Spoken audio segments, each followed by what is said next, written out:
We'll guide you through how to reset your Excel settings back to default. If you find this useful, then please consider subscribing and liking the video. First of all, you need to go and close Excel like so. Then come to the bottom of your computer and go and click on search, and you need to go and type in Registry Editor. When you start to type it in, it should be recommended to you. Go and click on it. You will go and get an administrator pop-up, which you need to go and give permission to in order to open it up. Then all you need to do is go and expand H key current user by using the arrow to the left. Now you need to go and find software, go to the left of it and click on the arrow. Now we need to go and scroll down until you go and see Microsoft, which is just here. Once again, go to the left of it and click on the arrow to go and expand it. Then all you need to do is go and scroll down until you see Office, go to the left and go and click on the arrow to expand it.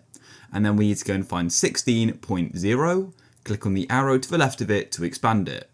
Now we need to go and find Excel, and you need to go and click on it once, then right click on it and click on delete, like so.